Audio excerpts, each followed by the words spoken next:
વર્ષો બાદ અમદાવાદનું ચંડોળા તળાવ છલકાયું છે। ગેરકાયદે બાંધકામ હટ્યા પછી તળાવની રોનક વધી અને વર્ષોથી સુકાઈ ગયેલું તળાવ ફરી પાણીથી ભરાયું છે। ગેરકાયદે દબાણ દૂર થતાં જ જળસંચય પણ વધવા લાગ્યો। ચંડોળા તળાવમાં લાખો લીટર પાણીનો સંગ્રહ થયો છે।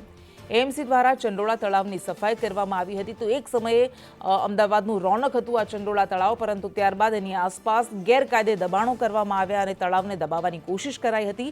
જોકે આ દબાણો દૂર કર્યા બાદ, ડિમોલિશન કર્યા બાદ હવે વર્ષો બાદ ફરી ચંડોળા તળાવની સુંદર તસવીર સામે આવી છે, કારણ કે ચંડોળા તળાવ ભરાયું છે। જોકે તળાવ ઊંડું હોવાથી લોકોને નજીક ન જવાની પણ અપીલ કરવામાં આવી છે અને ફરી એક વખત ચંડોળા તળાવ જે ગેરકાયદેસર દબાણોથી દબાઈ ગયું હતું તે ફરી પાછું તળાવ બન્યું હોય તેવું દેખાઈ રહ્યું છે અને પાણીનો સંગ્રહ થઈ રહ્યો છે। ગેરકાયદે બાંધકામ હટ્યા પછી ચંડોળા તળાવ ફરી એક વખત જીવંત થયું છે, પોતાની જૂની ઓળખ ફરી પાછું મેળવવા લાગ્યું છે। સંપૂર્ણ રીતે તળાવ છલકાઈ ગયું છે। વર્ષોથી આ તળાવ સુકાઈ ગયું હતું, કારણ કે ગેરકાયદેસર દબાણ કરીને તળાવની ઓળખ ખતમ કરી દેવાઈ હતી, પરંતુ એ ગેરકાયદેસર દબાણો હટાવવામાં આવ્યા અને હવે ફરી પાછી આ તળાવની રોનક પાછી ફરી છે।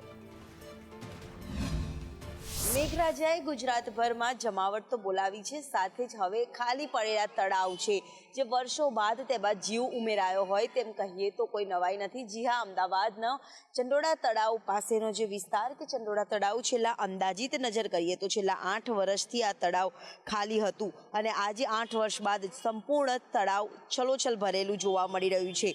એક સમયે ગેરકાયદેસર બાંધકામ કરવામાં આવતું હતું, જે બાંધકામો દૂર થયા, જળ સંચય પાણીનો વધ્યો છે।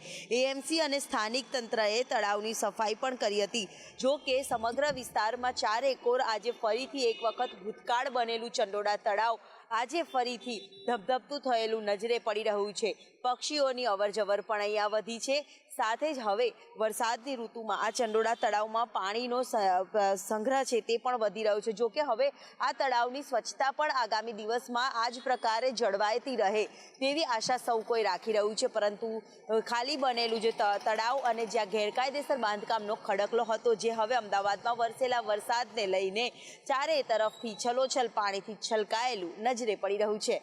કેમેરામેન મનીષ વાણિયા સાથે દિવ્યા ચૌહાણ, સંદેશ ન્યૂઝ, અમદાવાદ।